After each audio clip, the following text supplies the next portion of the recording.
Orla, so interested is the Labour Party in this legislation that we're providing 3 speakers this afternoon. I will be taking 10 minutes, that's Concorla, and Deputy.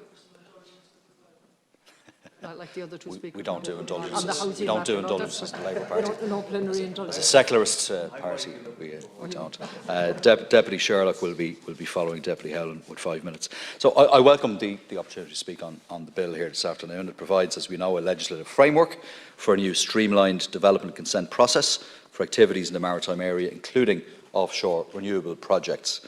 Our sea area, as has been said many times in this debate, is 7 times the size of our landmass. And as an island nation with one of the largest seabed territories in Europe, this bill will be essential in shaping the future of marine areas and developing a spatial strategy for that entire area.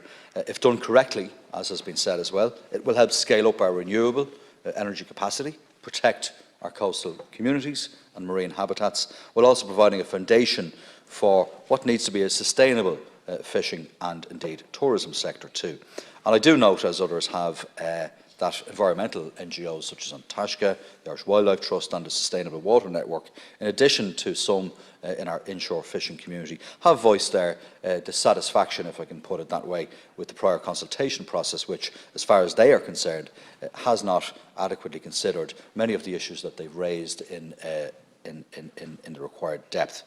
But we are well aware, particularly within the context of the recent IPCC report, that we can't delay any longer when it comes to the development of renewable energy, such as offshore wind, and that sector that will be enabled by this unprecedented legislation. But this being said, good consultation is always key, as I hope the Minister will accept, as is parliamentary scrutiny. And I know that you will understand and appreciate that and engage with the committee on amendments and so on.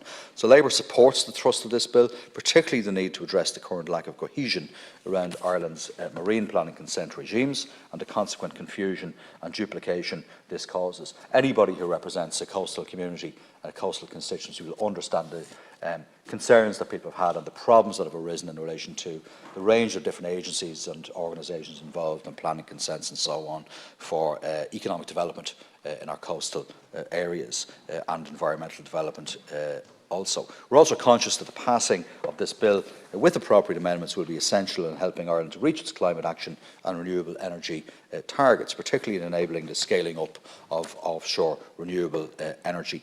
Now, to achieve our climate action goals, we will have to lean heavily on renewable energy, and offshore wind energy is really going to play an enormous part in that overall context.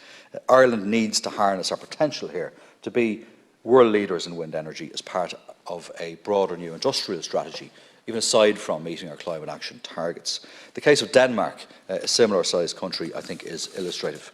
Since the oil crisis in the 70s, the Danes have invested heavily to become the world leaders in wind energy and turbine production, having the world's largest wind turbine industry, with 90% of their turbines exported.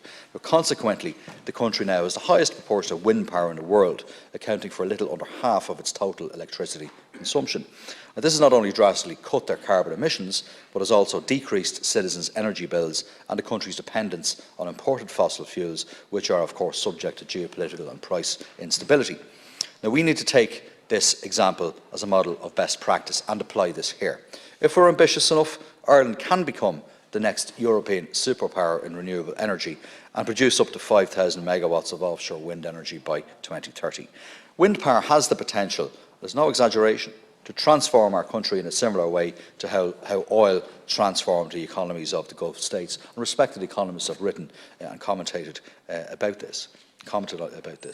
We have the potential to not only achieve energy independence, but also become an exporter of clean power back to the EU grid. However, if we are to achieve this, we must have a national strategy that doesn't allow us to fall prey to the so-called resource paradox we've seen in other resource-rich countries, wherein strategic assets are sold off and privatised without any public gain. Now, if we look at the Danish case, a huge part of the emergence and success of the Danish wind success story was the birth of local community wind cooperatives. For instance, Denmark requires 20% of all renewable energy projects to be offered to local communities, with some 67% of onshore wind energy coming from citizen-owned parks in 2016. And we know that such wind farm developments, whether onshore or offshore, works best when there is active stakeholder consultation and participation and community involvement from the very beginning to the end of these projects, and where local communities can benefit directly and indirectly from these sites. So I would strongly urge the Minister and Government more generally to examine the Danish experience in the context of this bill and in the context of broader government policy in order to strengthen community involvement, co-ownership and ultimately acceptance of offshore wind projects. Now, while the need for offshore renewable energy and energy security is clear, we also have to strive to protect the delicate ecology of our seas. Now, our climate and biodiversity crises are inextricably linked. As a recent joint report from the UN's leading climate change and biodiversity bodies has stated, we can either solve both crises or solve neither.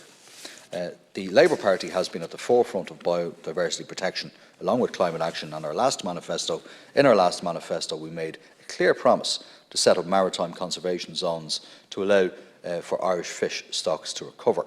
Such marine protected areas are not only necessary but obligatory under the EU's Maritime Spatial Planning Directive, which clearly states that countries must have an ecosystems-based sustainable approach in respect of our marine planning framework.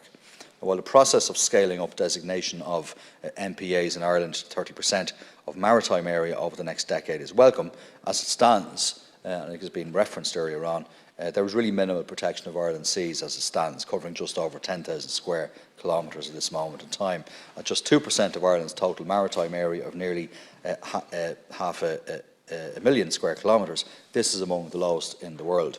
So needless to say, we are falling short of our international targets and commitments in this regard, Minister. But I note also that significant concerns have been expressed by environmental experts on this issue, particularly about the incredibly slow progress by government until now in the context of marine protected areas.